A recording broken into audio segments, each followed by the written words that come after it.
Upon hearing the title My Korean Boyfriend, I was so shocked that this title even escaped the idea gate. But when I realized that the show was Brazilian, it made way more sense. To put it bluntly, I wouldn't say Brazil is as conscious about exoticization and fetishization as many of us here. That's not to say that nobody in the States fetishizes, right? There's just no way that this could have come out in the States with this particular title. It definitely would have been more hidden. And what I'm saying now is not to shame Brazil, because often Brazilian women are fetishized and men will run off and hunt these women within their own country. So instead of like going through the title into the ethics of the title, we're going to skip all that and talk about the cast.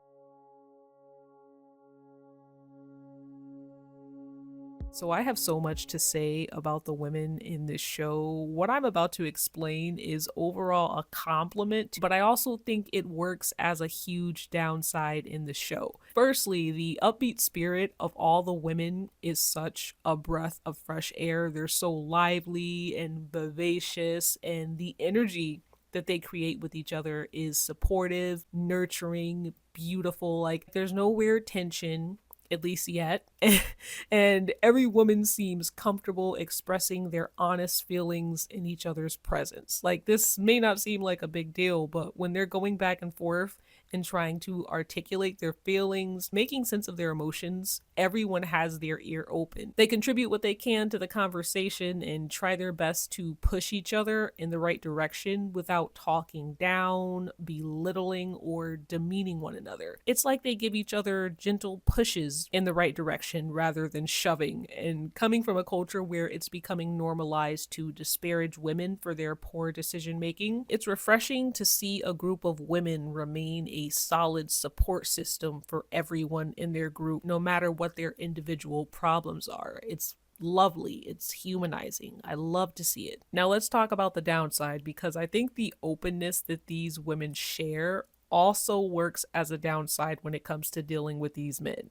I was gonna say men in general, but let's just say Korean men, because I have a feeling Brazilian men are open. You know, I've heard the culture is rather open in general. That's the assumption I'm gonna go with when I say what I'm about to say. I think wearing your heart on your sleeve and expressing your emotions is very beautiful, but it can leave you vulnerable, especially to men who have a history of leading women on. And I may not be able to speak from the perspective of, say, a Korean woman's experience, but I can give a little insight on the type of Korean men who like to date and mess around with foreigners. Many of them are disconnected, dishonest, and lead women on with romantic and thoughtful gestures that make it seem as if they're focused and interested, when in actuality they're unable to meet the standards of their own women. So instead, they feed off of the foreign women's energy and waste their time. And I'm aware this is a very loaded thing to say, but I've seen it firsthand several times. Now, I'm totally aware that this is a two-way street. When it comes to two consenting adults, specifically foreign women who date for fun in South Korea, I'm not against it. I will even go on dates when I visit, and I have a great time. I think it can be fun if you keep track of your emotions, remain aware, and don't take the men too seriously. But if you're entering the country thinking you're gonna find your Prince Charming or the love of your life, it's just not a good way to go about things. That flaky, dependent behavior that some of the men were displaying in these two episodes was all too familiar to me. From Mari being left at the airport when arriving in Korea, to Luani's boyfriend having her send him money and then lie to his family about paying for her trip to come and see him. All of these things are red flags, with loads of similar stories being parroted online by foreign women who've both lived and visited within the country. That's why it's disheartening watching something like this, because I feel for this archetype of open, free woman, and I hope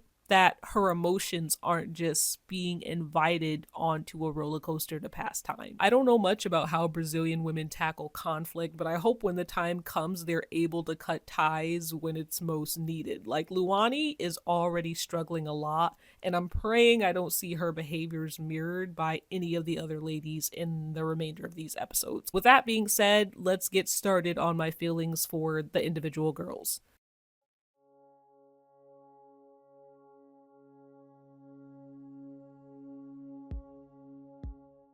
So first we're going to start with Katie, and the guy that Katie met with was really handsome, but it was so painful watching them try to come up with some things to talk about when they were visiting the cherry blossoms, because he can't speak Portuguese and she can't speak Korean, so they're both speaking English, but English is not their first language. And let me elaborate, I am not upset with them. This was actually a surprisingly accurate depiction of how it is when you go on a date and there's a language barrier between the person you're going on a date with. The awkwardness, the small talk, all of that is normal.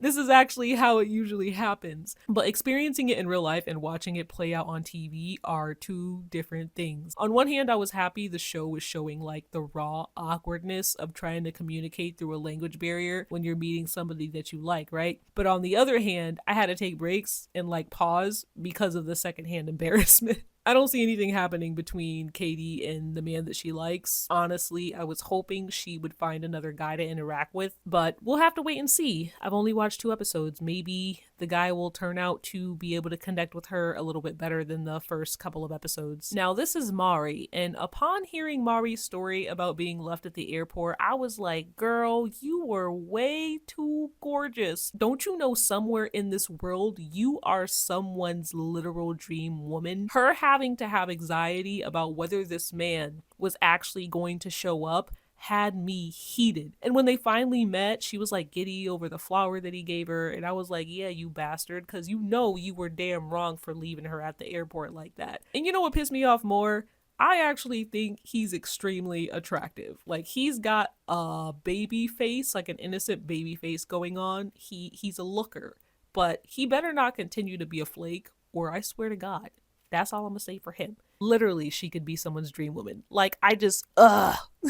All right, so here we have Camilla. We're gonna breeze through her right quick because I plan to come back to her later on in the video. I don't know why she is on this show because it seems love in South Korea isn't what she's looking for. She just seems very no nonsense and disinterested in the men in general. And I understand it's an unfair assessment to make only 2 episodes in, but I wonder if she is even attracted to Korean men. And I don't mean physically, I mean like culturally. She is Korean, but grew up in Brazil. She seems like a level-headed person who knows what she wants and will not tolerate anything less. And I wonder if that behavior is enforced by a disinterest in Korean men in general. And again, I understand it's too early to make that type of assessment. I just wonder what role she has to play on a show about Korean boyfriends and partners. Only time will tell. We'll come back to talk more about her later. Now we're going to talk about Morena, who I really like, but don't have much to say about. Although her boyfriend slash fiance appears to have never given her a reason to doubt the relationship, I'm still worried about her, okay? Maybe it's a result of my anxiety after witnessing how things normally pan out for openly thankful, doting women who worship the ground that their men walk on, or it could be the comment he made about her toning down her fashion style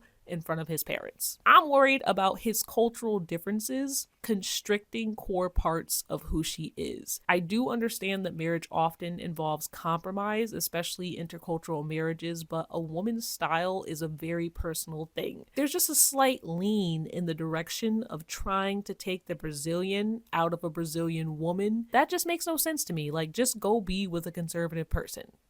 Just go be with a conservative person. Anyways, this man has done nothing wrong, and I'm gonna leave him alone. I hope Morena gets everything she wants and more. And next, we're gonna tackle Luani and her situation. I have so much to say about Luani, so let's get started. Similar to Mari, I'm like, girl, do you not realize the assets that you have? If you don't go use that blonde hair and blue eyes to attract a man worthy of your time, this is definitely a situation of continuing the cycle of accumulating awful partners because you don't know anything else. She was saying that the broke guy, I'm just gonna call him that because I forgot his name, the broke guy she's been dealing with now is treating her better than all the other guys she's been with previously. And that's probably why it's so hard for her to realize he is not a good match for her. Perhaps some of that insecurity lies with her being a single mother. The feeling that your worth as a woman is lower because being with you comes with a child is a sentiment that so many mothers internalize, and I feel for her.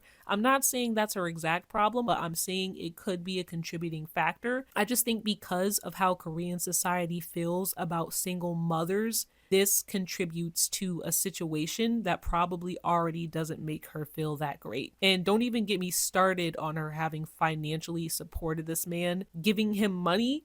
She's literally gaining nothing from this relationship. Sweetness doesn't pay the bills. All that happens when women continue to be in relationships where their partner is broke and they have to continuously support them is these women start to build resentment. And that resentment will seep out and rear its ugly head during the most mundane moments, during the most basic conversations. That resentment does come out. I was side-eyeing Luani's snappy behavior when it started to show up in conversations with her broke man, but then I had to remind myself of everything that has led up to this point. What we're seeing is a woman whose agitation and resentfulness has reached a boiling point to where it spills out into every interaction and every conversation she has with her man. All the girls know that Luani should not be with this man, but they are trying to push her in the right direction to realize this herself rather than flat out say, girl, you need to break up with him. The closest person who said, yeah, him being broke and you having to take care of him is not gonna work. Closest person who said that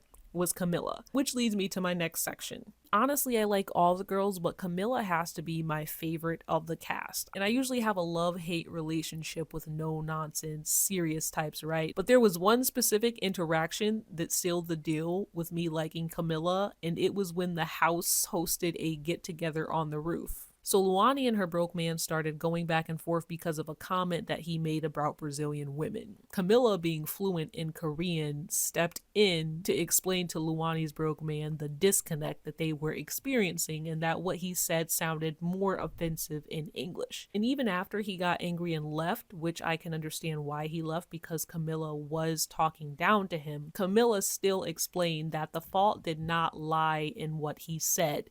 It lied in the anger. Sometimes with no-nonsense type people, when they don't like a person, there's an inability to separate what the person did wrong from a genuine mistake. But Camilla was able to make the separation and explain to Luani that he very well may not have intended to be rude, regardless if she personally didn't like him. Now, I did watch this scene a few times, and I think that guy was put in an unfair position. Luani was the one to get agitated at him first for reasons I already explained previously. She has a lot of built up resentment. For most of that conversation, he remained composed until Camilla started talking down to him. And when she started talking down to him, you can see Luani smile at how he's being talked to, right? So him getting angry, getting up and leaving makes sense to me. I don't believe that conversation was handled in the best way, but I still really like Camilla and I feel like she is a grounding force in the house. I just don't know if that grounding will, have her finding any partners in Korea. That may not be a bad thing either. She could just be there just to be a part of the cast. And yeah, everything I described is basically how the second episode ends. Depending on what happens, I'll either review 2 episodes at a time or 1 at a time. We'll see how dramatic everything gets. If you haven't checked out My Korean Boyfriend just yet and you're just watching this video to see if you should check it out or not, here are some things to know before watching. 1, it is very dialogue heavy and the conversations can be disjointed because of the language barrier. Also, if you were the type of person to chastise women for their choices and burn them at the stake for dealing with men that cause problems for them, this show will piss you off. There are a lot of people that are very harsh on women for the choices that they make when it comes to male partners. So if you're that person to get infuriated watching women make choices that may not be the best, right? This show is probably not for you. And that's all I have to say, guys. I will see you another time. Peace out.